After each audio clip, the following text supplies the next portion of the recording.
You got 1 minute left. Setting up your meeting for YouTube Live on redirecting. So I exit here, right? Yeah, so it should be right there. So I put a X to stop the volume. Yeah, so that it doesn't echo. Yep. And then I'll have it open just in case there are any comments on my end. Okay.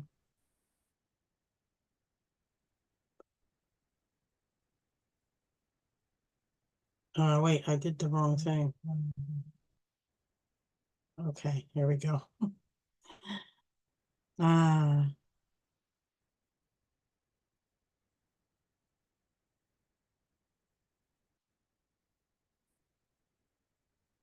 Okay.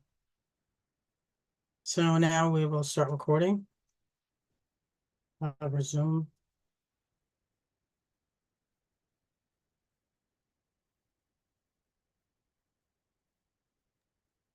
Are you ready to let everyone in? Yeah. Okay.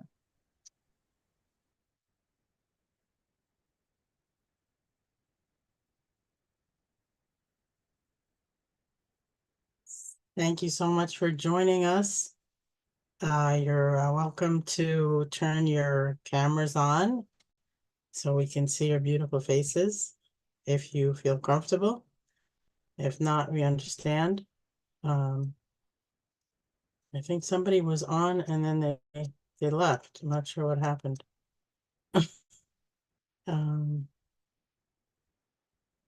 So wait a few minutes for people to join us before we begin.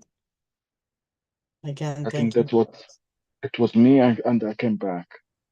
Yeah, no, there was our neighbor, Elzira. I'm gonna have to Oh, text her to find out why she got off as soon as we let her in. I'm not sure. Okay, let's see.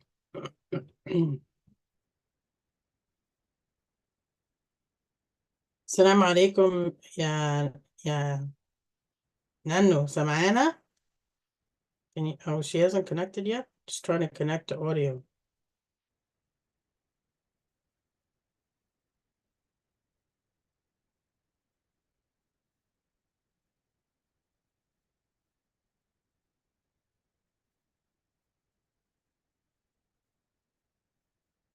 I just realized I don't have her number. Okay. There she is. Welcome, Alzeria. How are you? If you'd like to open your camera, so we can see your beautiful face, that would be nice. If not, we understand. Some people are camera shy. And totally understand. We're waiting for a few people. Here comes one more person who's my second cousin from Cairo. So this is great. I don't know. Mahmoud, did Neno having a problem signing in? Salam alaikum ya Amr. How are you?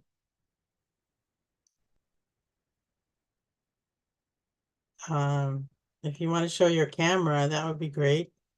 I could see you. Hello, ازيك؟ ازيك يا علا? Alhamdulillah, how are you? I'm fine, Ni- thank you. Nice to see you on Zoom. I think Yes, we Alzira is couldn't having a see you last problem. time you visited I know I Cairo. missed you. I missed you. Yeah, yeah. Alzira, you're having an issue. You keep on coming in and out, in and out. I hope you're in now. ونانو ازيك السلام عليكم. Can you hear us, Yanano? You can unmute yourself if you want, or I think you're unmuted. I don't know. You could turn your camera on, and if Simsim's next to you, she could help you. Elzira, are you here? Or can you hear us? I want to make sure you can hear us before we begin. And we're waiting for a few more people to join.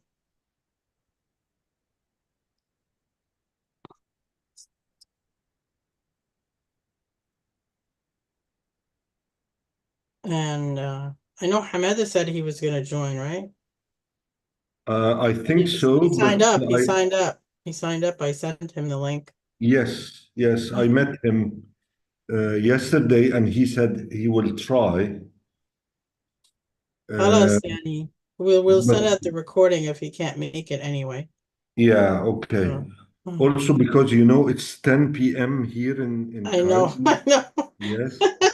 So I think after half an hour I will leave. Sorry for that, but I will see the recording tomorrow, maybe when it's there. Yes, yes. Okay, sure.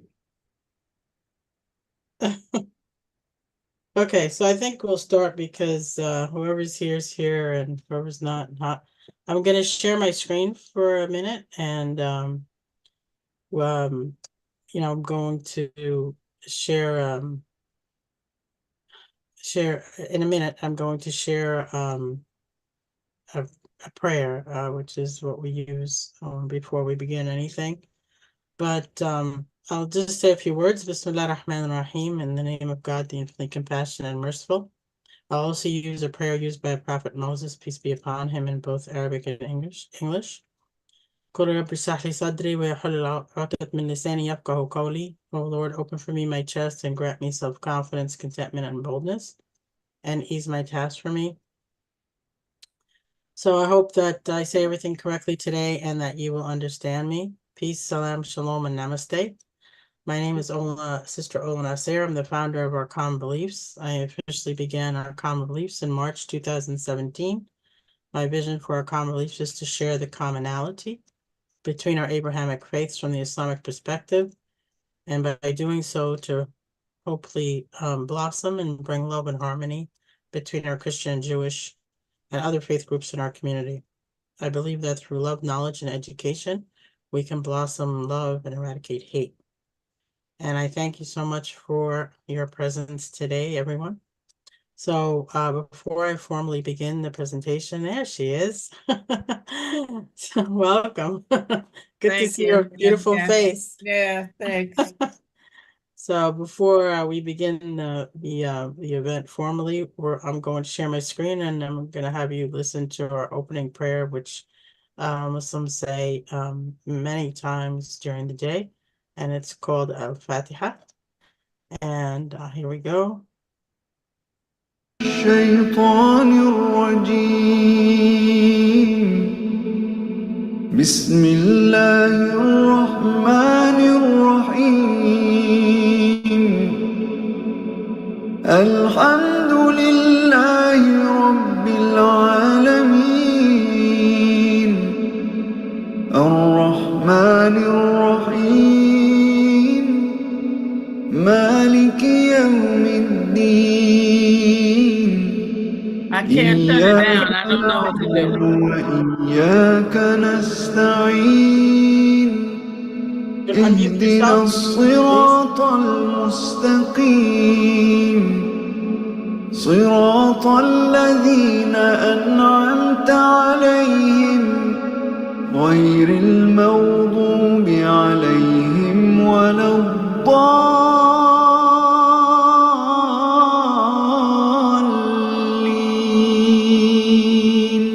الضالين. Conflict isn't fair.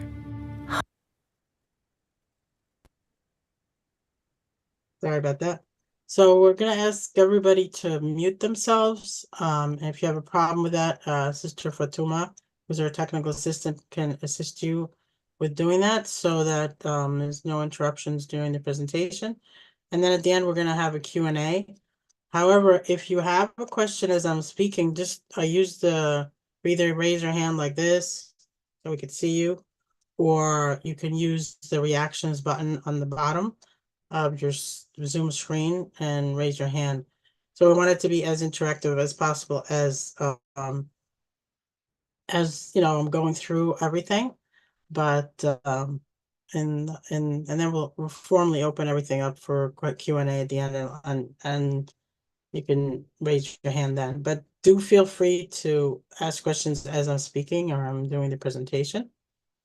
So I'm gonna share my my screen again, and I just want to make sure you'll be able to see everything. So let me just start sharing.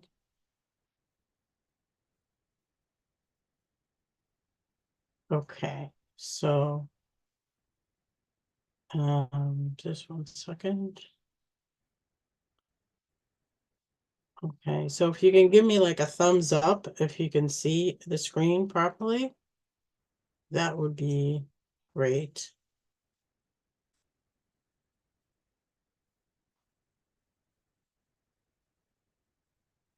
Okay, so can everybody see the screen? I get a thumbs up if you could see it. Yes, yes.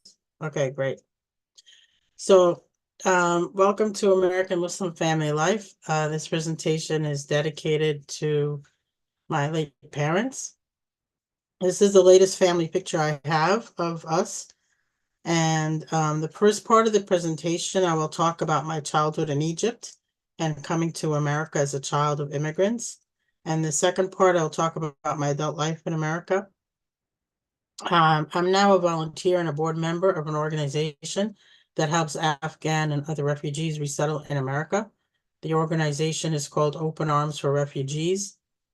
Being a child of immigrant parents makes me totally empathize with our new neighbors. I was born in Alexandria, Egypt, and the first 10 years of my life were in Alexandria, Egypt. And then we immigrated to America in December 10th, 1967. My dad had come before that in May of 67 with an invitation to California from the local, oops, that was fast. For the local, whatchamacallit, the local Rotary Club. I got distracted, I'm sorry. So the next, these pictures are of my late parents' wedding in Alexandria, just to give you an idea. And also, I think here in this picture is a party that my parents went to, and this is my grandfather, my dad's father. So I wanted to show you that specifically. Alexandria is approximately 640 square miles. Just to give you an idea, Westchester County, where we live here, is approximately 460 square miles. So it's a little bigger, but not very, very big. Cairo is much, much bigger than Alexandria, obviously. I lived in a suburb of Alexandria, similar to us who live here in suburbs, like, you know, Briarcliff and things like that. We lived in also a suburb. There were suburbs in Alexandria, and our suburb's name was called Loran, and which similar to, like I said, villages here in Briarcliff and Croton. I went to a private British school from kindergarten to second grade. That school was a 10-minute walk from our house. Then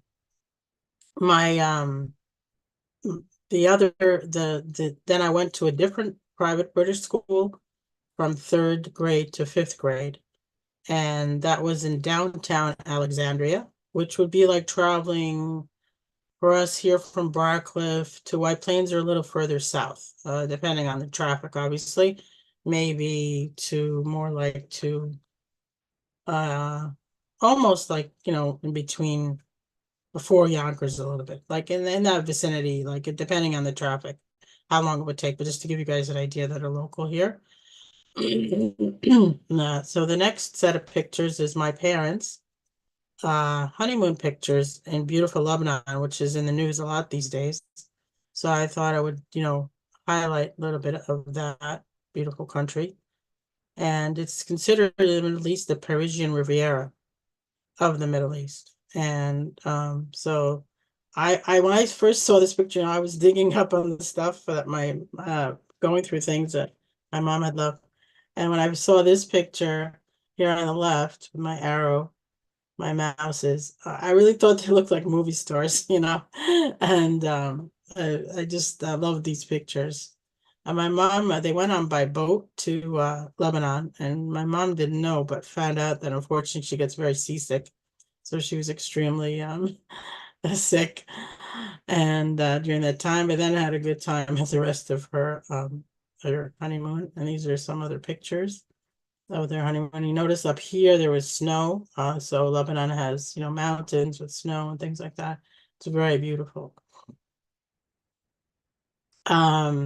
And so, right, let's go back here, and then this picture is my mom and I when I was a baby.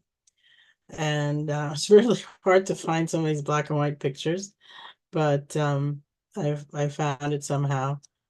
And She's very, very beautiful, and she's a beautiful mom. And so we lived in a mansion. This is the only picture I was able to find. This is our house in the background. And here my mom is actually at my grandmother's house. So this is the balcony of her house, or her mother's house. And then I'm not sure if this was taken before she got married, I think, because I don't see a ring. So I think it was before she got married. And so this is the back here is the house that we lived in when I was growing up.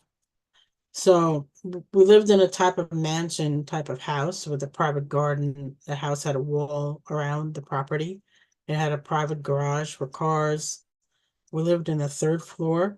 So there was like multi-floor. My dad built a floor on top for us, on top of the actual mansion. So we lived in the third floor. We had like our own separate staircase to get to the third floor. And my paternal grandmother, her name is Gra. That's what we used to call her, like, Gram being, elderly. And my grandfather had died when I was 4, so I really, didn't see him, don't recollect seeing him except maybe once or twice. And he was very sickly. So I never really interacted with him. And my grandmother she lived on the second floor, and then my paternal aunt, Tante Hoda, and her husband lived in the first floor with my 3 boy cousins, Ahmed, Hisham, and Tariq, who we used to play with my brother and I. There were 4 boys, and I had a cousin who was a boy, and then I had one cousin who was a girl. So it was like all these boys and us. We play soccer together in the garden, and they always made us be the goalies because they wanted to run around. It was really funny. But my maternal grandmother, Anna, lived across the. Oops.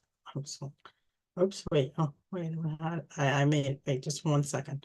I have to go back to that picture. My maternal grandmother, Anna, she's my mom's mother. She lived across the street in the house, like I showed you where my mom was. And she, at the time when we were young, before we left Egypt, my uncle Sayed, my youngest uncle, was living with her. For he hadn't gotten married yet, and also my aunt Nama, who hadn't gotten married at the time yet, and then a girl cousin, Leah, of my other uncle in Cairo. She was there also.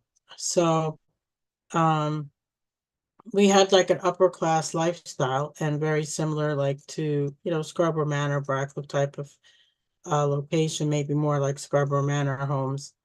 But again, the way it was in Egypt is everything was walled. Most houses had walls around, like a big stone wall around their garden property. I had 2 aunts who were walking distance from my house. I could walk to their homes. One was married. She didn't have kids then, but then she had 2 kids after. One was my mother's older sister, Tante Magda, and she had Magdi and Mona, who are my older cousins now, are grandparents and have kids, obviously, and grandkids of their own. And then the one that was really impressive, or impressed me, and I spent a lot of time with her, other than I spent more time with my maternal grandmother than my grandmother, but both of them, but more with my maternal grandmother maybe than my maternal grandmother came here when we came here, but not my paternal grandmother. So Anna would come here and visit us when we were here, but my other grandmother didn't. But I had a great aunt in Alexandria who was also walking distance, a little further, but still walking distance. And she and her husband, Uncle Muhammad, Allah yarhamhum all, God bless them all with paradise. She used to babysit for us a lot, and we used to love going there. And I learned how to play dominoes with my uncle, and he was like my great uncle, kind of like my grandfather figure. And all kinds of fun things. But I remember playing dominoes specifically. And then I had childhood friends across the street from where I lived, Hind and Khalid. And how did I keep in contact with him? Somehow we found each other on Facebook. So that's kind of interesting. He's a grandpa himself now.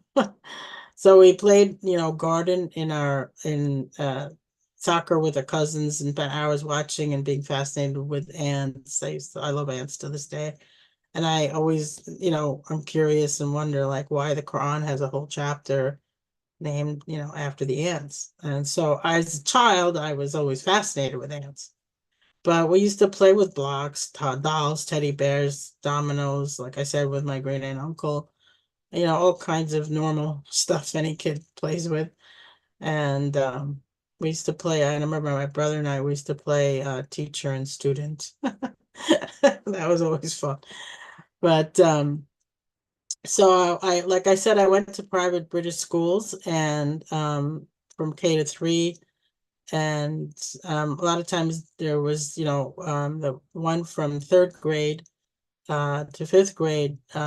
Most of the time I'd take a bus, but sometimes my dad would take me on his way to work or pick me up. But most of the time I would take a bus going back and forth. And some of my cousins, interestingly enough, the ones that were older than me, when they went to private French schools. So at home, interestingly enough, my parents didn't listen to Arabic music. They listened to like Elvis Presley music. And so they had like the LPs and but my cousin that went to the French schools, they would listen to Arabic music. So that's where I would get exposed to the Arabic music, believe it or not. And we had a candy store down walking distance from our street, and we had like a bakery that always smelled so good when you walk by it. You always wanted to go and buy some bread. So and there's, in Alexandria, there's many small stores everywhere, especially when you go downtown. But in all areas of Alexandria, there's all kinds of stores. So I'm gonna just switch back. Let me see how I go back previous. Okay. So my dad had a private architecture firm in downtown Alexandria and a brick pipe factory that was used for water in Alexandria. I'm not sure exactly what it was used for, but that's what I recollect. My mom stayed home but went to college and majored in English when I was 8 years old. So our lifestyle was we had servants who cleaned, cooked, washed by hand. There was no washing machines at the time. So you're talking now in the 60s. Took care of, we had somebody who took care of the garden. My aunt or uncle, or like I said, or great aunt, my aunt or uncle, the younger ones, the ones that were living with my grandmother, they used to babysit for us a lot, and also my great aunt and my great uncle. And I especially remember them, like my parents used to like to go out with their friends and stuff like that, or to the movies or whatever, and they would babysit. I remember one time they left us without anybody, and I remember I woke up and my brother was panicked. He didn't know what to do, so he screamed at the window to my grandmother, who was my mother's mother. What do I do? She woke up and she wants water. So she said, "Well, go get her some water." So, but those are memories. And then like I said, my I didn't say this. My maternal grandfather, my mother's father, died when my mother was pregnant with my brother, who was 3 years older than me. So I never met him. He obviously died before I was born. And then my dad's father, he died when I was 4. So, like I said, I had very, very vague memories. So our summers were spent in the beach every day, flying kites every day. We learned how to make our own kites. So that was always very exciting. My dad, rarely came to the beach when he did, because he was always working. It was so much fun. Like we were like thrilled that when he came to the beach with us. My uncle Sayed was always with us at the beach. He actually saved my life a few times from drowning.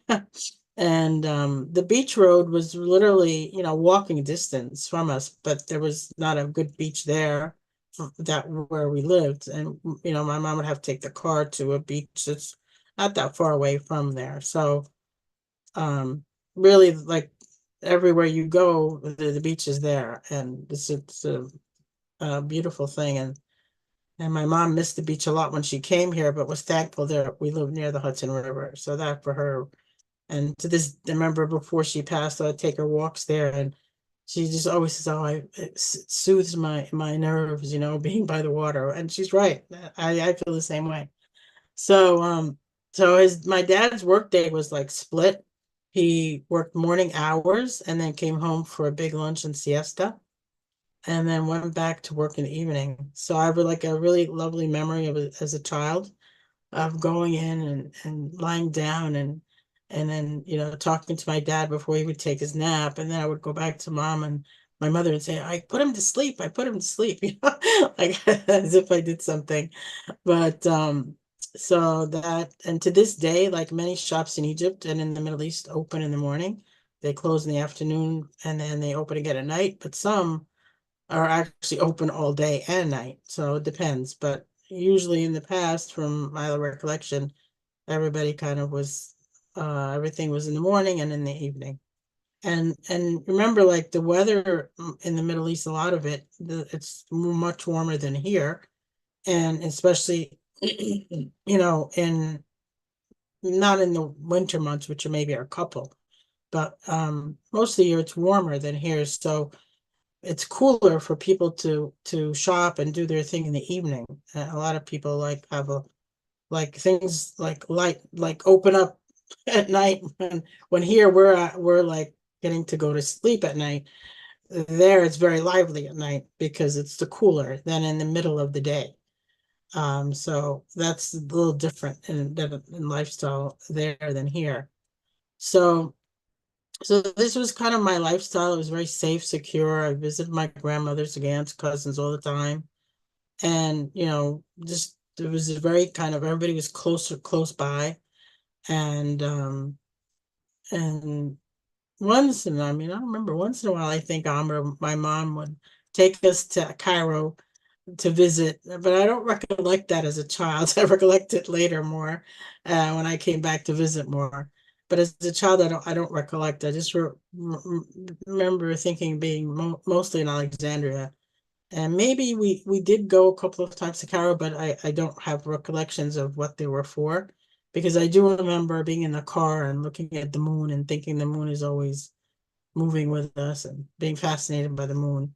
But so what was really interesting is my dad was a Rotarian, and there was a Rotary Club in Alexandria, and he was invited. There was an American from California who loved coming to Egypt and used to made friends with my dad at the Rotary Club. And he you know, I asked him if he'd like to come and visit California. This is the information my dad gave us. And so he visited California in May of '67. And it was really hard for me to get these pictures, but I was so happy I found them. So he stayed with a family, a lovely family. Then my brother and I actually later went to visit them and stayed with them for a few weeks in the summer and got to be friends with their kids and everything. And before we came here, his daughter, one of his daughters, I think it's this one. I don't remember if it's this one or the older one. There was an older daughter. I think this was the younger one. There was two daughters and two sons. And I think the older daughter was more my age, and she started, we became pen pals before I actually came here. So she would send me letters, I would send her letters back. So it was kind of really nice experience. So he looked for work in California because he loved California. He said he loved the schools. He just, you know, lived in California. I love who wouldn't love California? And but he couldn't find work in California. And he had a friend apparently in the city who also was an architect and was a partner in an architectural firm, and helped him find a job in New York City. And then so what happened was he wasn't even thinking of looking for work until the war happened in June 1967. And then him and my mom decided to, you know, that we would come to visit and try life here for 1 to 3 years. So that's when he started looking obviously for work and things like that after the horrific June 67 war. And and they literally like started from scratch. So I explained to you the lifestyle that they had, and they literally left all of that to come here. And at the time, there was, certain rules about how much money you can take out of the country, and you couldn't take anything out. Now, mind you, my dad was here just visiting, so I don't think he took anything major with him, or we even wasn't allowed at the time. I remember my mother distinctly told me she was only allowed to take $16 with her when she left. So, and then, I remember her going back and forth and bringing certain things here, and all her trips back and forth. But, like carpets and china and stuff like that, like, I don't know. But this is, that's a big trauma. But, so I think, she had a lot of guilt feelings and things like that, about leaving, and deeply missed all her family. And so did I. um, so my dad also had a childhood friend who lived in Tarrytown. He worked for the UN, and he was the one who helped him find an apartment in Ossining across from Nelson Park. So that's where we lived when we came. I think Elzira knows where that Nelson Park is. And we lived in one of the back buildings. And so I, remember playing there. We then moved to a house in Briarcliff and Leeward Drive after that, after a few years. I don't remember exactly how many years, but a few years. So, so I remember I was devastated as a child when I came here. I came here on December 10th in 1967. I thought we would be kind of living in a similar lifestyle, similar house. And I remember, and I walked into the lobby of the building. I thought that was our house. My dad explained to me no. And we went up to the apartment, and then I have memories of hiding in the closet and crying. And when my mom found me, she told me, I want to. I told her I want to go back home and live with my family. I want my family back. I cried to her. So this picture is like, a little bit, we got a little acclimated. It was in this winter of 68, and we were excited obviously to see snow and play with snowballs, which is something we'd never seen before in our life. And there's no snow in Alexandria or anything like that. It's just rain, but no snow. So it was just kind of very exciting for us. I had some pictures of myself at Nelson Park, and I couldn't find them. I knew I had them because I posted them a while ago, but I don't know what I did with them. But that's the way it goes. So, there's been issues in the border in border between Mexico and America. And at one time, people were separated from their parents. So I cannot imagine as a 10-year-old, like, or even younger, coming to America and being brutally separated, like, from your family. It was devastating as enough, like, you leave your home country and your extended family, and then you as a child, you don't know what's going on. And, you thought you had a good life, as a child. I mean, we did, certainly. And then, no matter if you're rich or poor, children should never be separated from their parents. And I don't really understand why people do this. They should never, children should never suffer the consequences of their parents' decisions, and they should never, ever be separated. So that's something about us here that, I think is just horrible. So, like, when I watch these things, before, I don't think there's so much of it now, but I'm really concerned that this would ever happen again. So children do not deserve this. It's just so brutal. So I came in the middle of a school year. Yeah, it was freezing. Egypt the winter is much milder than here. It's cold, but it's rainy, but it's not like freezing like here. So this was like a shock to our system. So it's not like we came in the summertime where there was no school, but I had, like, my schooling got interrupted. So this was, big deal for me as a child. Um, and and then I was in a private school, okay, so that costs money. Like like a private school here in America somewhere. Um, and then I came to a public school. So the public school here was Park School at the time. That was not all the elementary school here were not like, they were like kind of segregated by where you live. Now they have a Princeton plan, so everybody goes to the same school no matter where they live. So so I had to walk to school. It was like no bus because I lived near the school, so I'd have to walk. Um so for me, I was just never really like going to the school. I would make my mom walk me to school, and I would walk back by myself. But I was, there was one thing that really kind of bothered me a lot, was these young black girls would always ask me all the time, "Are you black or white?" And I really did not understand the question. I mean, it was just not in our frame of reference. So I would say, "I don't know what you mean. I'm Egyptian." Like, that would be my response, because I literally did not comprehend the question.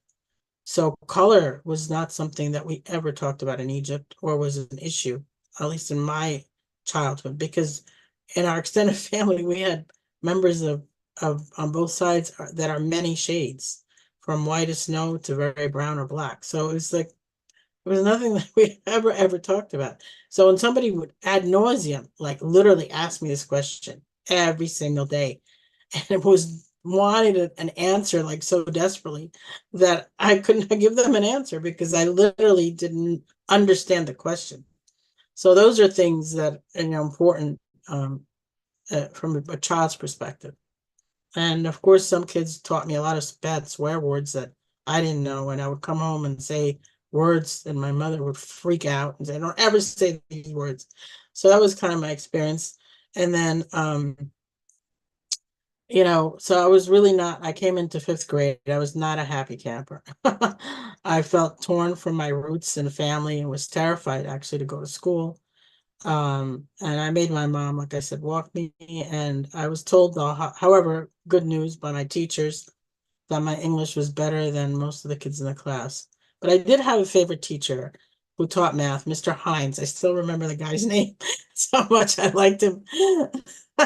And I would bring him an apple every day. But and he was Black American, and he was, I mean, so to me, like, I didn't care what anybody's color was, because it's not an issue for me. I just loved the guy. He was so sweet, and he was just a great teacher.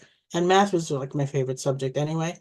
But so I just remember this distinctly. I remember his name distinctly. I don't remember anybody else's name.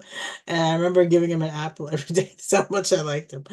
But so I remember in April of 1968 watching my mom cry, and I never really seen her cry like this. Like, and it was when Martin Luther King Jr. was killed, and she was just so saddened, and she said, "A great man died today, was killed today."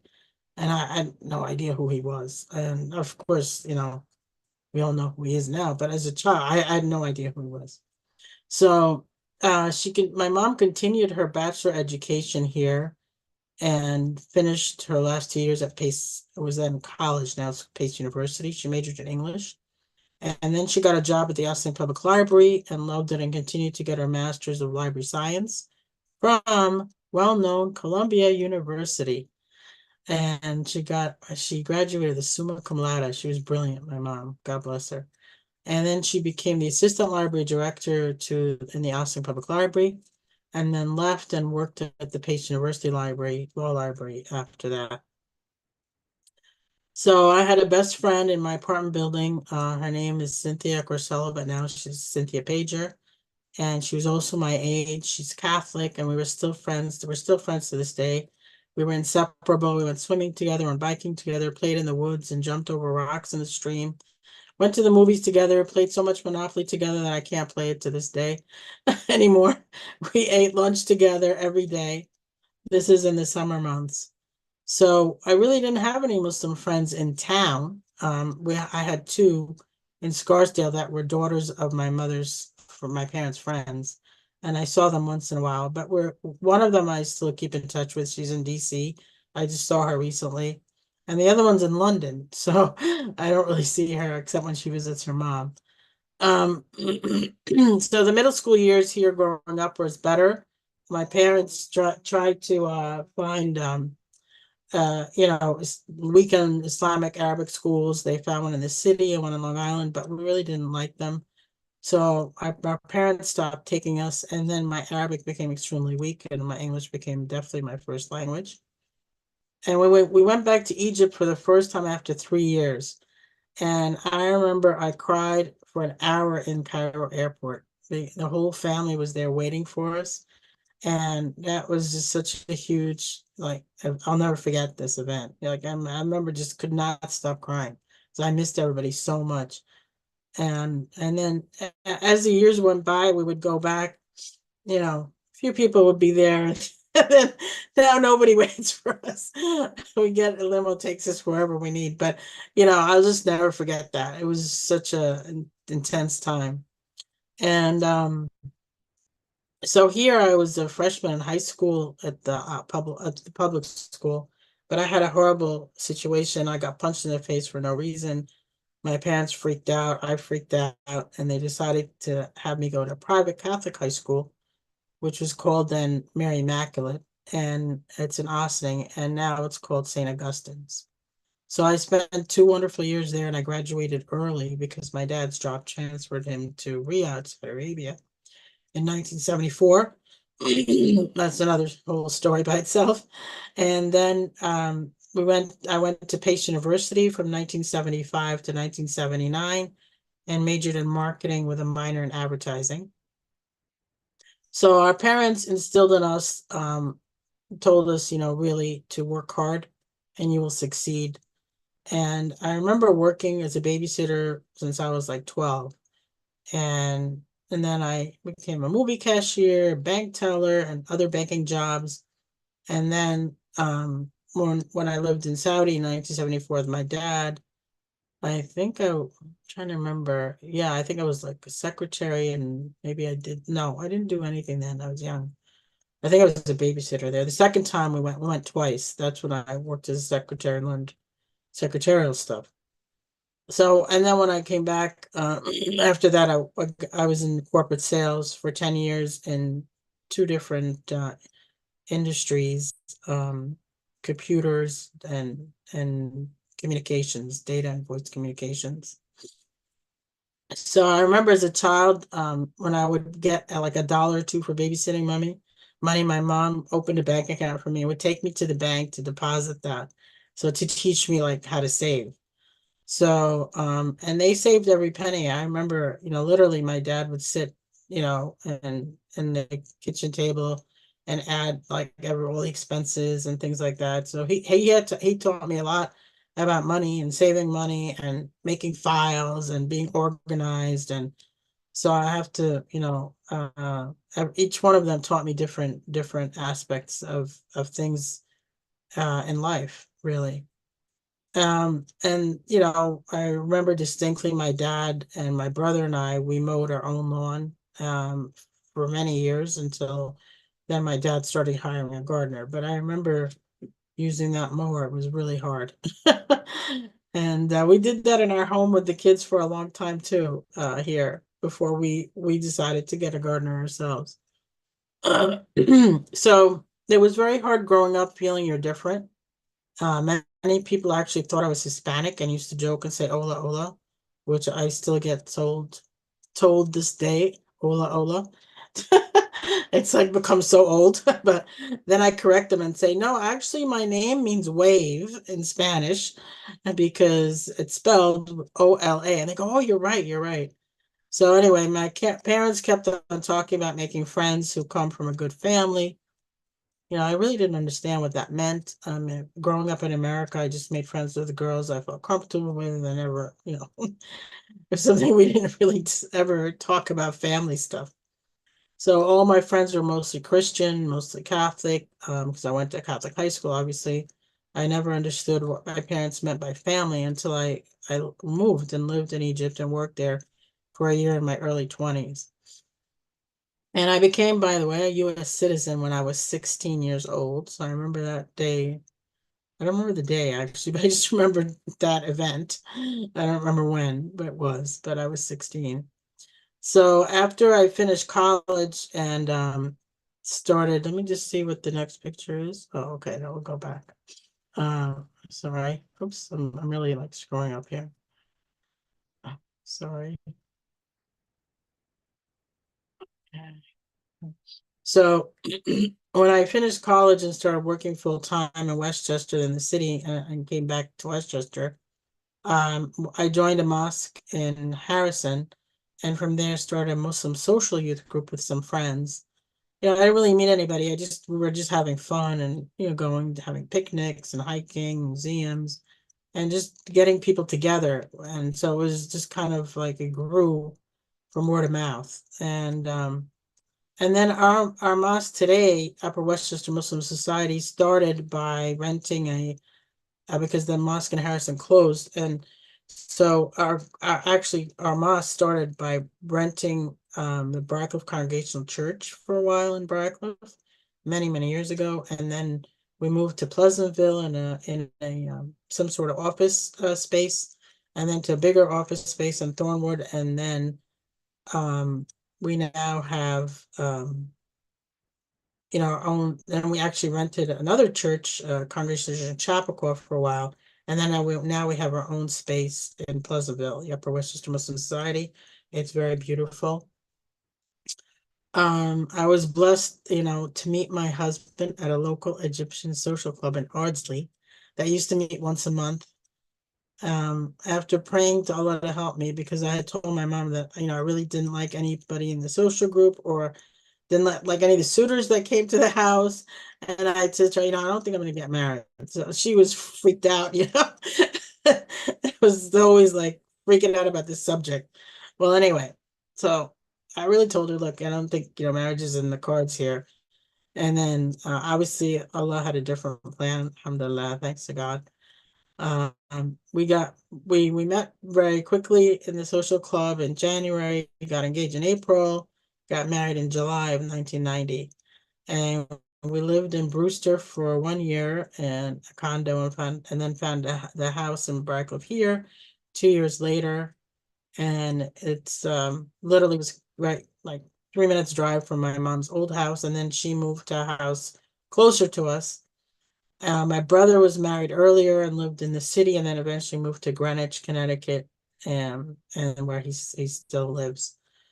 And then I'll show you the next pictures. Blessed to have my first angel Sharif on December 16th, 1992, and then Ali, my second angel, on December 23, 1995.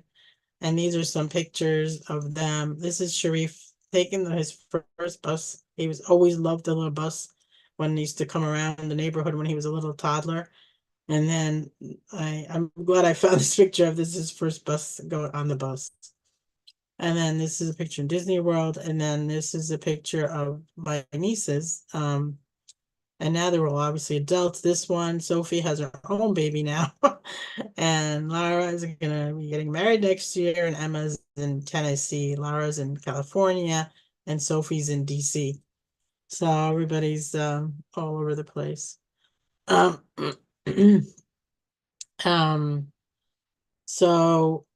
let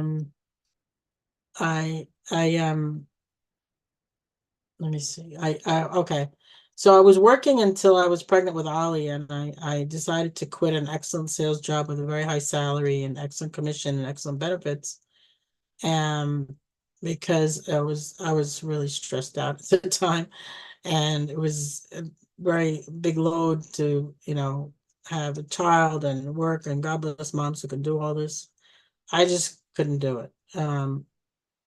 And I remember when I went back to work after Sharif was a preemie, so I was always so worried about him. It was just like, it was very difficult. And when I was pregnant with Ali, I just, made a leap of faith. And my husband's salary was very low. He's a beginning architect, but I decided, that I had saved enough money and my parents were helping out. And I felt like their childhood will never come back. And I wanted to be the one influencing their childhood. And then I figured, okay, I'll be able to go back to work when they get a little older. No big deal kind of thing. But their childhood, I'll never, have that experience ever again. It just comes once. So I have memories of playing, in the park with Sharif all the time and Ali. And I remember one time looking up in the sky and talking to God, and I said to him, I really want to use my communication skills for you, but I don't know how. And I remember saying, you know how, and it was just like a little conversation one day in the park. And then I never in my wildest dreams thought I would be doing what I'm doing now, talking to you today or doing our common beliefs. But so the kids went to nursery school here, Scarborough Presbyterian Church Children's Center.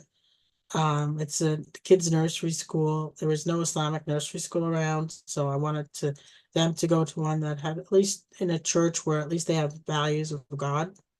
I found no books on Islam or Ramadan or anything anywhere. I gently asked the nursery school teacher if I can read a story that I finally found on Ramadan and do some arts and crafts. So I did that. I made lots of great friends with the mothers and children's friends and had so many play dates, lots of fun. The summers obviously were spent in Egypt, as you can see, in beaches, or in New Jersey beaches. But mainly, most of the summers, we went to Egypt. So these two here are pictures of the north coast, so that the water's a little different. This is in Alexandria, in an area where my mother-in-law has a house called Mamura, and this is some more of Mamura pictures here. And let's see. Okay, and this is New Jersey Beach with my father. He went kite flying with the kids, and that was lots of fun. And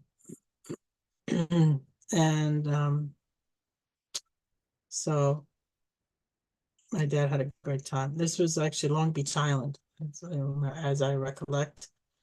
And so let's see what the next one is, because I can't remember. Next. Okay. So this is a resort in and this is in Ragada, which is in Red Sea area. And this is like a pool, having fun in the pool there.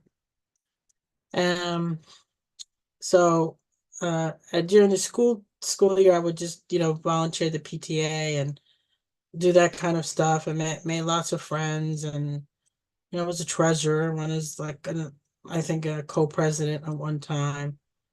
And we used to do Ramadan things together. And I made a friend who had a child, and they were friends with my son. And I had many friends, Jewish, Christian, for the PTA, all kinds of friends. And so my friend who was Pakistani, her son, who were friends with Sharif, she's knows how to sing. I'm not a good singer. And then we did a program in the school and sang Ramadan songs and all this other stuff. And the kids then started playing soccer with their father. He was their coach all the time. And we started going to weekend schools, Islamic schools. We started teaching as they were playing soccer. So it was lots of fun. They made friends. They still have friends to this day that they went to the local Islamic school with. And I used to buy the kids just to help with Islam, bringing them up. There was all kinds of videos I would bring. I was very, limited TV watching very drastically, and only would allow Channel 13, Mr. Rogers, Sesame Street, Barney, that kind of stuff. But I never, ever, ever, talked to my children about race or color or skin or anything like that, because I really would stress that they choose friends based on their hearts and their character. So they've still grow up with that to this day, and they have many friends from all walks of life. And so life was kind of moving really smoothly, right? Sharif was in 3rd grade.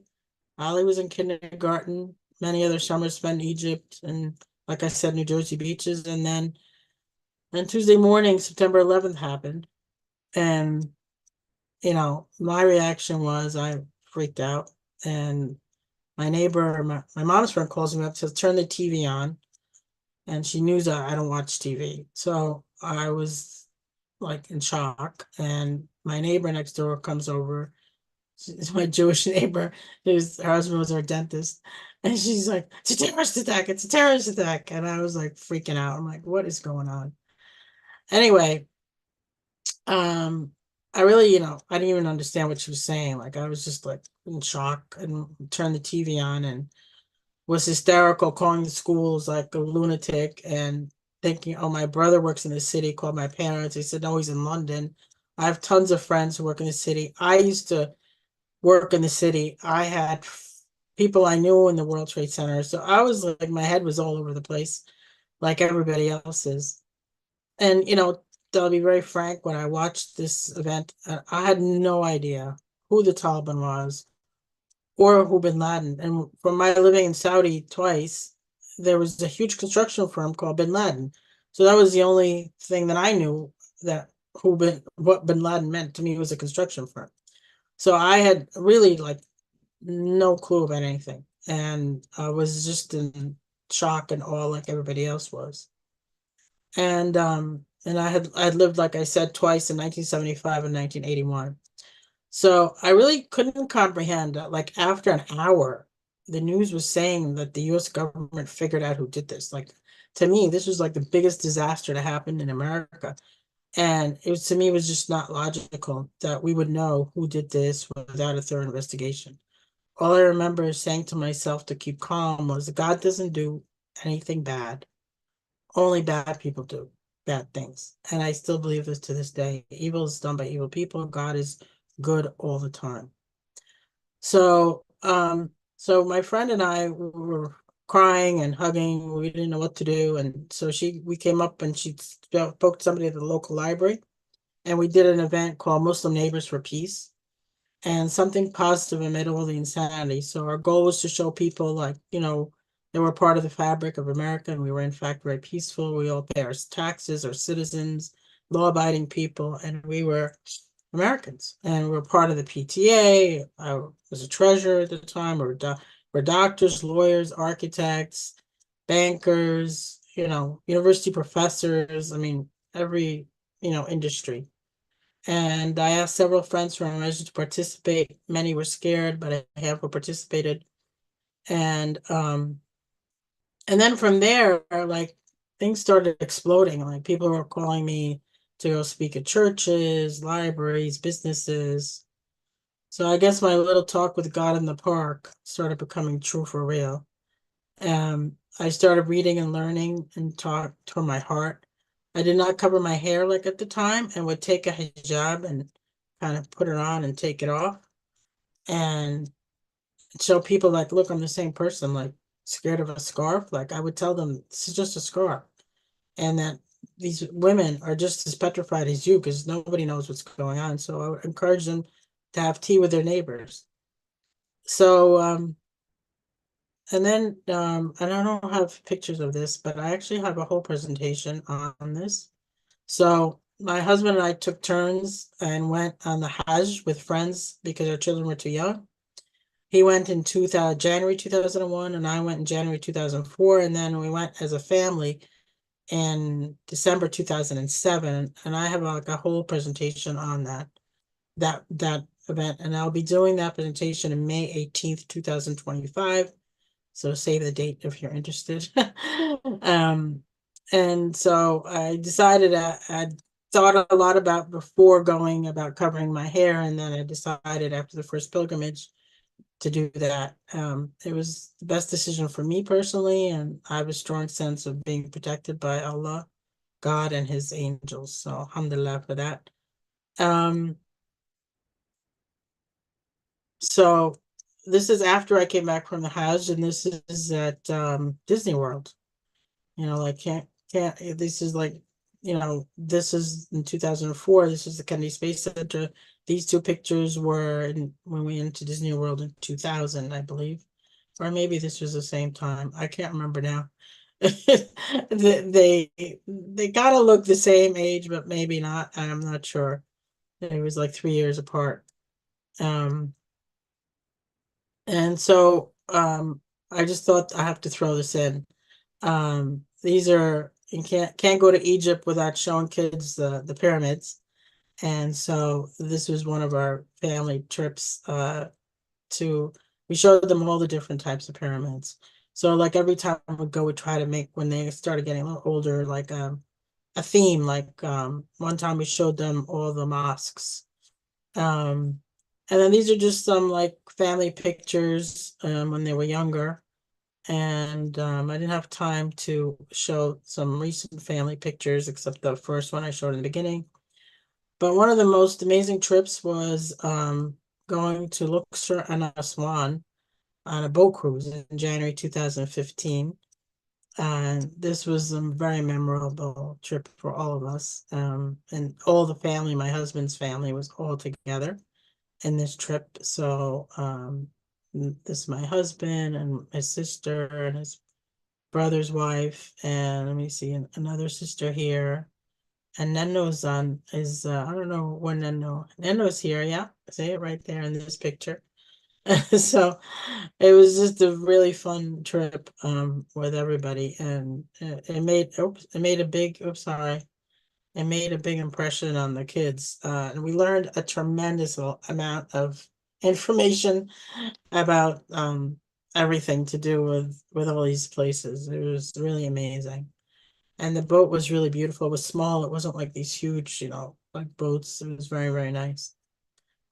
So my job now is really an interfaith leader. And in March 2007, I decided to get organized and created the website, www.ourcommonbeliefs.com, and a Facebook page and Instagram. I'm still learning all this stuff. And I did that really because I was a direct target of several very scary hate crimes between 2014 and 2016 time frames. So I got help to start the website from my son's friend, Sharif and Ali, friend Sonny, who was a computer whiz. And I feel like really, like I said before, education knowledge is a much more powerful tool.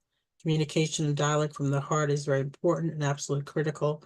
But now I'm blessed to have Fatuma Hydra as our technical assistant, and she's indeed a true blessing and has helped greatly in the success of our common beliefs. I felt that it's important for us to talk about our commonality instead of so much of our differences, because we have so much in common. We all have children, trying to do our best to bring them up well and instill in them excellent morals and values. My friend, who's a plastic surgeon, tells us, when I do surgery, every patient looks the same underneath their skin. We all have red blood and we're all living in this wonderful, beautiful earth together. So I have a cat and 2 parakeets, and now I look at the animal kingdom in a completely different way. I have such deep respect for the animal kingdom. We can learn a lot from them. My cat actually thanks me with her head before she starts eating when I give her food. Such manners from a cat. We all have a duty to protect our environment and Mother Earth. I ask my kids, I recycle everything. So I'm deeply grateful to my beautiful parents. I feel blessed that I had such kind, loving, and nurturing parents. And it's because of them really that I'm here and doing what I'm doing. They've always been very supportive of me throughout all my life. So I'm involved, obviously, through our common beliefs in many interfaith activities. They're all detailed in my website, and you can find them all there. I was also interviewed in the summer of 2017 and Greenberg Public Access TV. You can find that in the website, and it was a very interesting interview. So the last thing I want to share with you is I'm an amateur photographer, and during COVID, I walked in nature a lot, and I still do that to this day. And what I did was as I was taking pictures and as I was reading the Quran, I started like adding prayers from the Quran that kind of touched my heart and resonated with me. And you can find a whole bunch of them in the website under Quranic prayers, but I thought I'd share a few of them here. So some of them are different subjects. Like I have a whole bunch on justice, because justice is very important, especially these days. This is about like how God is saying we made you into nations and tribes to get to know each other, not to kill each other or hate each other. And this talks about the ocean, and that the words of God are never ending. And this is about how he created the heavens. And this is about martyrs, and this is about the Mother Mary. And she's got a whole chapter in the Quran after her, chapter 19. And then these are some of them are contemplative, like God is like saying to us, do you think you're the one who does this? It's me. We do that. He does that. You don't know how to grow anything. I do it. And then this one, I kind of like to address this to all tyrants on earth. So every being on earth is bound to perish. Like you're all gonna die. Everybody's gonna die. You're not gonna last forever. And you'll know on the day of judgment who's the boss and who's gonna take you to task. Because only God is gonna be there at the end of the world, nobody else. So that's kind of gives you a little idea. And then this is about like planning, like everybody thinks they plan, but really God is the one who plans, and he's the best of planners. And this is about the light of God, and this is about somebody who could save humanity. Just save one life, it's to save humanity. And then here God is telling us, like, making us think, look, you were nothing. You were like a little drop of liquid, of mixed fluids. And I made you into who you are to test you. And I made you hear and see, and we already showed you the way, whether you choose to be grateful or ungrateful. So God challenges us. So these are some, and I just wanted to share them with you. And I just wanted to say thank you so much. And now we can open it up for questions, and I'm going to stop sharing the screen. And feel free to raise your hand if you have any questions or anything you'd like to share with us today. Don't be shy. Or observations or whatever. Or any nice comments would be nice too. It doesn't have to be a question. Feel free. This is my first time doing this event virtually. I actually did this event in person. A church asked me to do this event. And so I've also done this event with Manhattanville College with the students virtually. And I really prefer doing things in person, but after COVID, we went into Zoom world. So I'm actually in the process of investigating different locations to do like hybrid events so that it could be both virtual and in person. Alexandria, please unmute yourself and ask a question. So it was very interesting. Thank you. Excellent. I learned so much about you and your life. Excellent job. Beautiful. Thank you so much. I'm glad I was able to observe, it's really, really well done. Thank you so much. Thank you very much. I appreciate it. Khadija, don't you have any questions? Or Lisa? Or Candace? You did I do. already. I have a question. Oh, sorry. You You go did first. already allude to it, about the, like how your faith communities changed over time. And that's something that I was like just wondering about in general, because I feel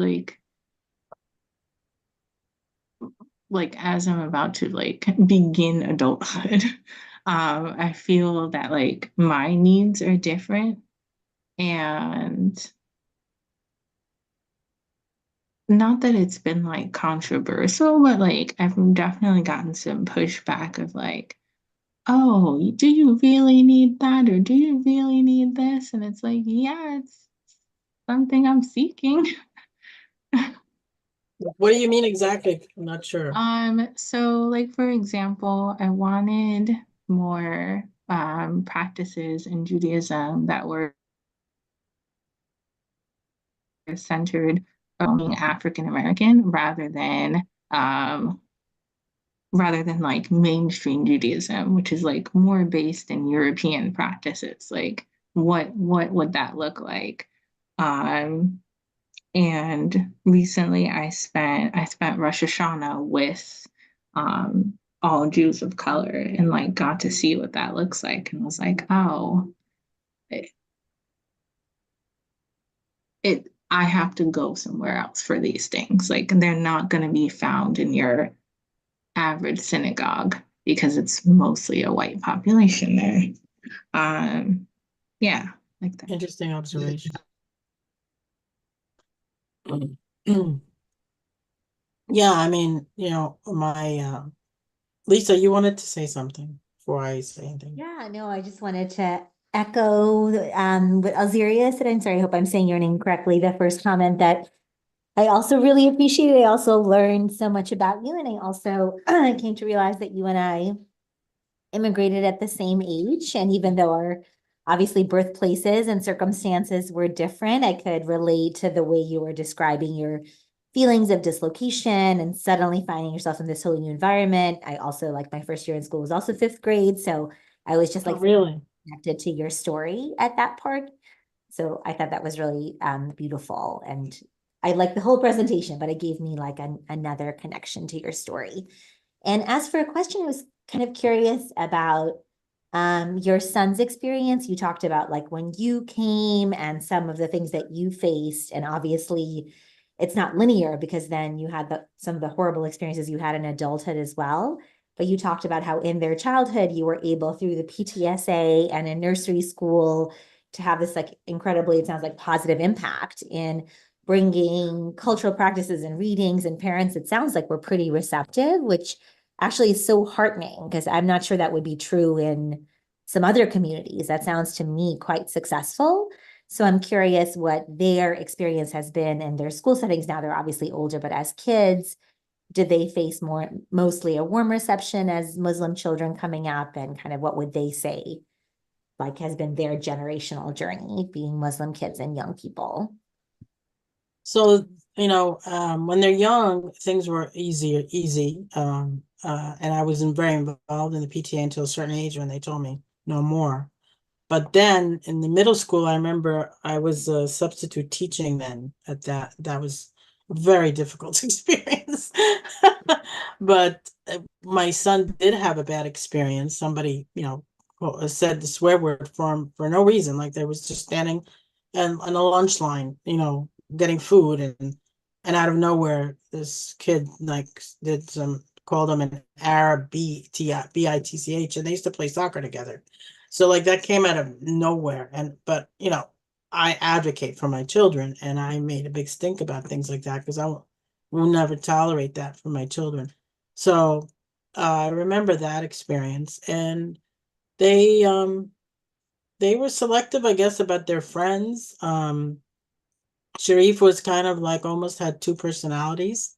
I remember distinctly him, and I would challenge him. I'd say, "I bet you speak like this when you're in school," and then he would come home and speak like very proper. And he's like, "How do you know, Mom?" I was like, "I'm kind of smart. I think I know, But that I noticed with him, but Ali not so much.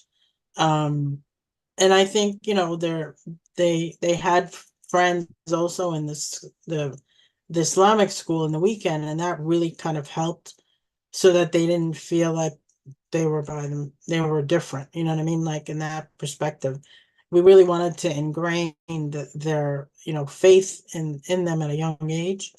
And so actually we were going to two Islamic schools. And then kind of got hectic, so we stopped, especially with soccer and everything. But their dad being involved in soccer was a huge deal, and it was really impactful for them. And And they still, I mean, love soccer. I mean, you have no idea. Soccer, this family here is like, the thing. And they yell at me because I'm not as insane about it as they are. But I do love playing soccer myself, I really do. But I'm not like, crazy. I sit and watch, games for hours and hours like they do. But I do love Mo Salah, I have to admit. So whenever he plays, I try to watch if they let me know. But yeah, as they were growing up, I was very involved in the beginning, and that I think made a big impact, especially in the PTA. People knew who I was, and I was the treasurer. And then when I became like the co-president, my friend who was Jewish, she was like, we managed two different buildings. So she would manage a pre-K building. At the time, it was a separate building, and I managed kindergarten and first grade. And I think Ali was in first grade then. I can't remember now. But like, when I would request like teachers, I would give them ideas of to do like projects, and then they would do that in the class. And then I would come in and read a book or whatever. And then I was like a class mom. So, would get involved in all those meetings. So I was just in their face all the time. And I, started wearing the hijab, like I said, in 2004.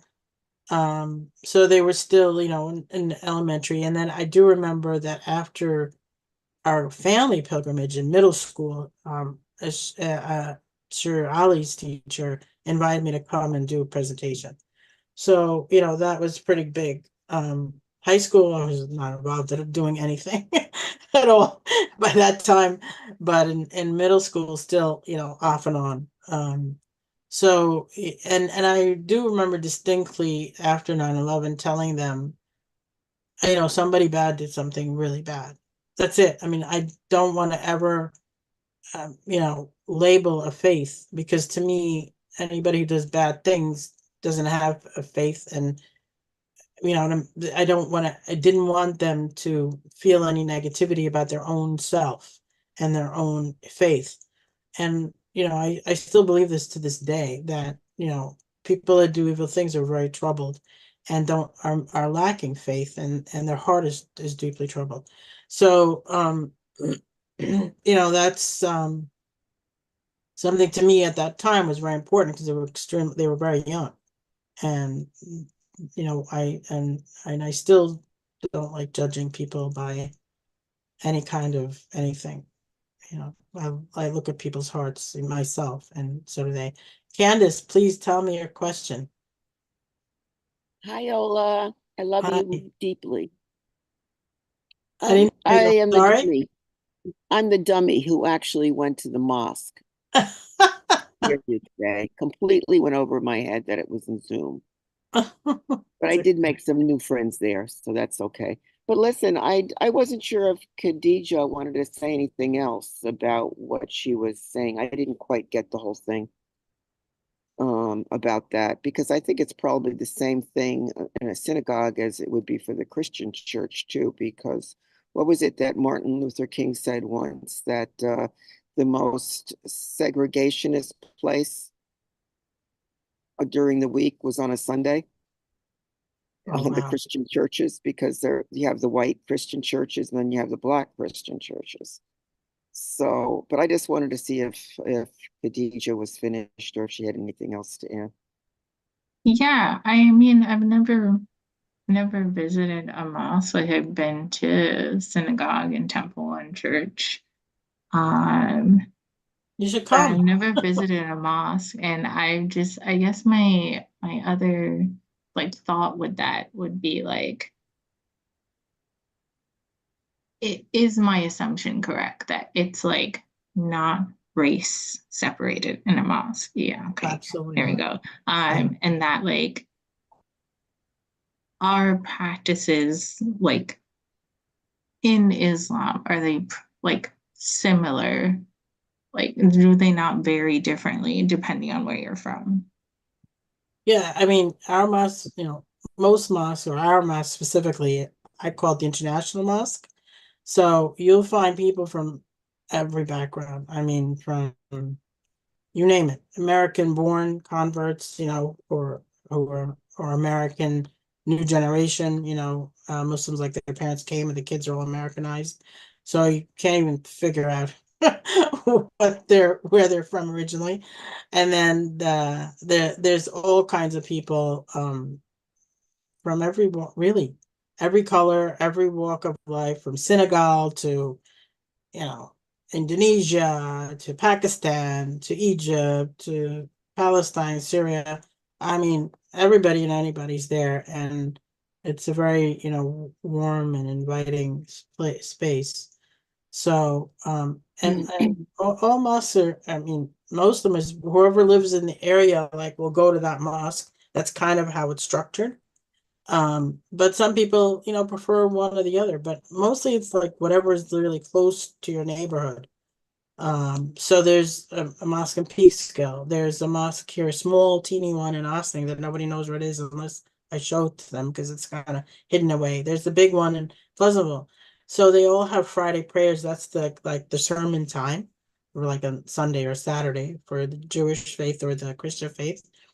And that's like a really great thing to come and witness. It's at, depending on every mosque is different. Like Pleasantville does it at 1:20. So people usually come at 1, and then we listen to the sermon and then we all pray together. There's somebody who leads the prayer. But in Austin, they do it at 1:30. Most places do it at 1:30. It's a varied. You'd have to look at every place's website, but the average is but at 1 or 1:30. Depends. So wherever we travel, we want to go to a mosque to do prayers. We would look at the mosque near us, and we go to the one that's closest. You know what I mean? That's usually how it works from wherever you're staying. So we had this amazing experience. We went to DC. We had a beautiful mosque that is built by the government of Turkey. So it's an amazing place. I mean, I was like the most beautiful mosque. I've been to many in different parts of the country, but this one was like number one. It was just beautiful. They have like a restaurant on the property. They have a school. They have different buildings on the property. It's just amazing. Their parking lot is underneath the ground, underneath the building. It was very well thought out before it was built. And it's just beautiful. They have a courtyard. I have pictures on my website. I mean, not a website, on my Facebook page.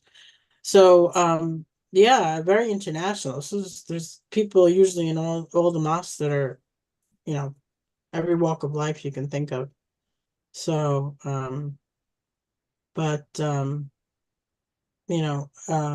I'm not sure really about anything else. But what I have noticed myself, because I'm part of two interfaith organizations, clergy groups. I'm sorry, two clergy groups. One is in Briarcliff, Ossining, and one is in Tarrytown. So what I have noticed in Ossining, and I've been trying to get them to do something, and maybe I'm going to end up having to do this myself. But what I did do something, I did this in the PTA, and we had this amazing international food festival. And it also had not just food, but we also had a talent show that encompassed everybody in the whole school district, no matter what age they were, and did different types of talent shows from, Irish dancing to whatever. And it was, and everybody, literally we had flags from all different countries. People brought food. And to this day, I have a friend who's retired now. She said, that event, I will never forget it to this day. Nobody's ever done it after you. So I've been telling our BOMA group, I said, we should do something like this in the local park, just to show like the unity of the community. Because there's so much of variety in the community.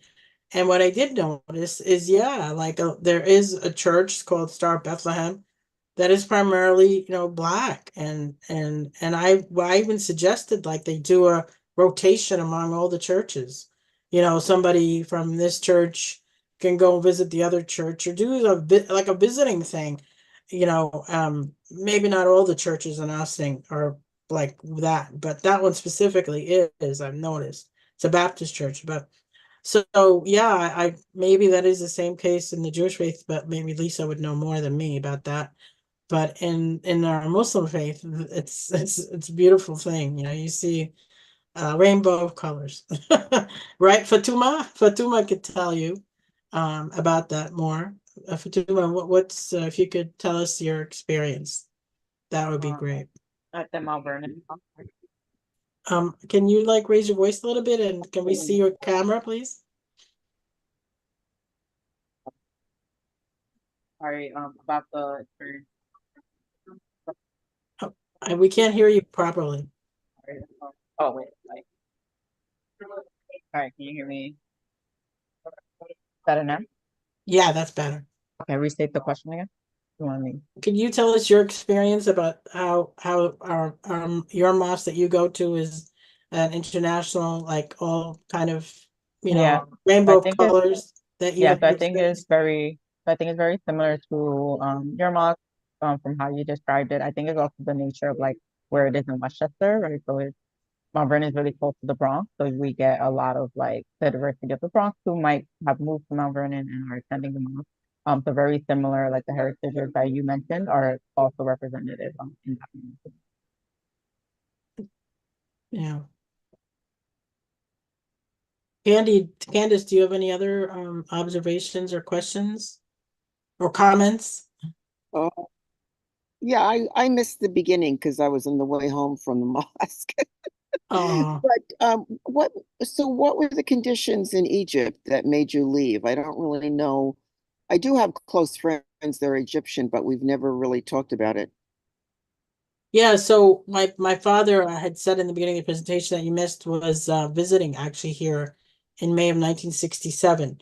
He was a Rotarian and he was invited to California to visit California with the Rotary Club, and he and then the June 67 war happened, and him and my mom, I guess, had conversations, and they decided for her and my brother and I to come here in December, you know, and kind of maybe stay a little while until things calm down and then go back. And that little while never changed. It became permanent. Um, so yeah, my dad, you know, he had a very bad experience in Egypt when Nasser took over with changing some laws that made it very difficult to run a business. He was an architect, he had his own business, and he had a factory of pipes, like underwater, underground pipes, or I think that's what they was used for. I don't know if they were used for sewer or pipe, but like when I used to try to bring this subject up, he would like, it was like, he didn't want to talk about it. Like it was so deeply upsetting to him that he would shut down. But the information I did get is that he did from what I understood, he made some like really weird laws about either paying back your employees' medical bills or paying forward, but I think it was paying backwards. Paying forwards, okay, fine, you could start doing that, but paying people backwards, like it was just insane, like things that were just not doable. And he had a lot of employees, so things that would just made it impossible to keep a factory running if you had to do something like that. Like, where are you going to get the money from the sky, you know, to pay people medical bills in the past, like things that were just not logical. And there was other, you know, that was a main issue for him as far as, and then he had his own architectural business, but I guess, you know, the factory thing was the thing that was really very challenging for him.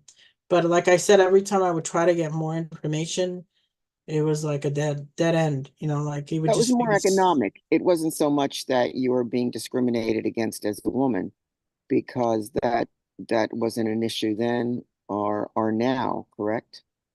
There you was mean discrimination. the reason we left is because, you know, Egypt had like he was sitting here in Right. California having lunch at a diner. This is what he explains to us. And he said he looked at the news about the 67 war and he was in shock. Like he was totally out of not Yeah. expected. And he felt like something bad's gonna happen to the country, and he was afraid for us, Right. his children. And so I guess I still don't know what the conversations were that they had. I never really asked. I should have maybe. Right. But they decided that he was already here and then his friend in New York helped him get a job and helped him get an Okay. apartment, and then we Mhm. came in December. So he was already here just by Okay. coincidence visiting through the Rotary Club. Yeah. So I think I want to join the Rotary Club on his behalf here. But that's something that and he hadn't, lived with a family. Like one of the Rotarian families, they had 4 kids, and I explained that in the beginning. And he stayed with them, and they really kind of had a good, wonderful experience. That my brother and I, like a few years after we were here, we went and spent a summer with the kids, and one of the kids I was pen pals with already. So that was a lot of fun. And he was a contractor, so they felt that he would be a good person for my dad to stay with, because my dad's an architect, this guy's a contractor, they would kind of click. So yeah, we're a very lovely family. I remember distinctly having my brother and I having a great time with them. So, but that Thank was you the so reason. much, It was the war. The war, most people don't leave their homes unless there's something drastic happens. Yeah. Like we No, I work with know. Afghan refugees, you know that. And they're not going to leave until something horrific happens in their country. Thank you very much for this today. I really enjoyed it. I got a lot out of it. Thank you, Candice. Thank you so much. Thank you. So I'm gonna end the program unless anybody else has any comments for Deja or Lisa or questions. I would like to end our event by sharing the screen again. And anybody have any questions before I do what I have to do for the end of our meeting? Okay. So I will share the screen quickly. Can you hear me, Ola? Ola, can you hear me? Yes, I can hear you. Have a question? No, of course, I have comments. It's all. Oh, okay. Let me stop sharing. Yes.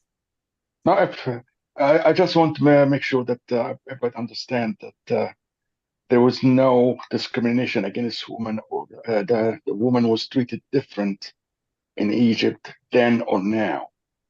That's all. Yeah, Candice, yeah, that's very important. I wasn't sure what you meant about that.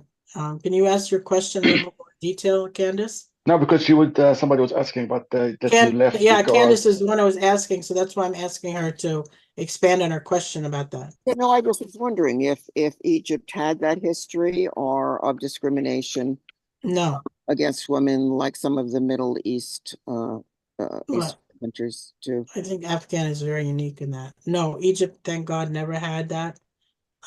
Women to this day have employed in all walks of life. Mhm, mhm. It's always been very open society as far as that. Women are in government and all kinds of. My friend, actually, the one, I don't know if you were here when I mentioned, she's a local friend who was in the banking world, and her mother and my mother were very good friends. They lived in Scarsdale, and she actually worked in banking till this day, all her life. And she's really brilliant. But I didn't know how brilliant until she visited us recently and told me that during the Arab Spring, when Egypt kind of was collapsing and before Sisi took over, they actually called her and asked her to work in the Ministry of Finance and help them get. So she'd like kind of made it happen, wrote the laws for the Ministry of Finance, did everything, and went and moved and lived in Egypt for 3 years. So So it's not like Afghanistan. nothing, no. There is nothing like Afghanistan, actually, that I know of in many of the countries. And many countries in Asia, you have to know, have women who are prime ministers and presidents. Like in Indonesia and some other countries. I'm not gonna say wrong things, but women were always and recently, like in Bangladesh, the woman was kicked out because she was actually corrupt. But there have been women that are leaders, so United States a little behind, but now we'll see if that changes in this election. But yeah, so yeah, no, in Egypt there's nothing like that. You know, things are much more, very kind of open as far as women. But that doesn't mean that there's some people in every society, like even here, that are very like, biased to women. I have actually a whole presentation on women in Islam that shows like the laws that women had in the past and how Islam came and actually opened up the doors for women drastically. And then upcoming on October 27th, which is next week, I'm having a presentation on the 30 rights of Muslim women that my friend wrote a book about. And that I highly recommend you sign up for if you can. I know some of you have, but that is, I'm still reading her book, like I haven't finished. So I'll be asking her a lot of questions to do with her book, but she'll be speaking about her book that it took her a long time to put together, and she's more scholarly, in that aspect than I am for sure. She's written another book in the past too. So that should be really interesting. But the one I do is really takes you back, and the Women in Islam event that I do takes you back to like the past laws in Europe, when Europe was still, women didn't even have a voice, or and when they got married, everything went to the husband, and how Islam came and freed all that. So it's interesting. Like people have a wrong idea. Like what Afghanistan is doing has nothing to do with Islam. Nothing to do with Islam. They're not following what Islam says at all, as far as women. Totally not doing the right thing. So there are countries that supposedly call themselves, Islamic countries, but they're not doing what Islam states. So yeah, I would never call Afghanistan a Muslim country, because they're not following, at least these Taliban guys are not following what Islam demands or states as far as women is concerned. So that's something for everybody to think about. But anybody else have any questions? So I'm just gonna do the end. Okay, got it, Lisa. And just going to get out of this. And this one too.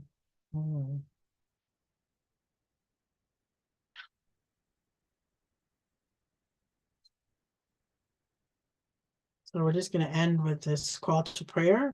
That's very beautiful. الله أكبر الله أكبر الله أكبر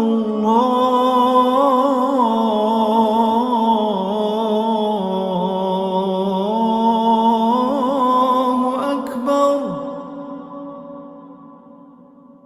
أشهد أن لا إله إلا الله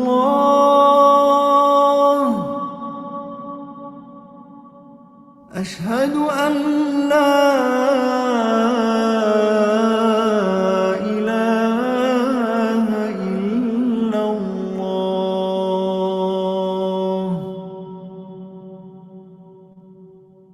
أشهد أن محمدا رسول الله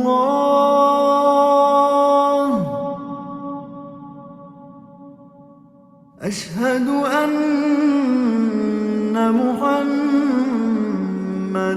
رسول الله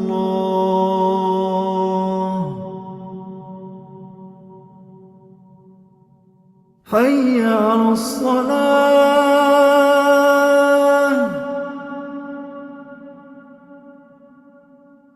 حي على الصلاة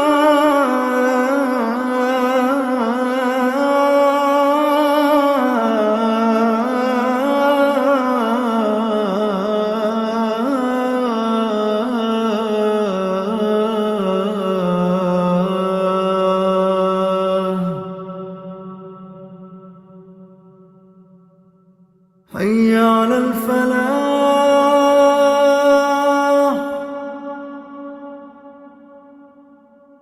حي على الفلاح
One last thing, I wanted to let you know is, please save the date for the upcoming presentation, December 15th.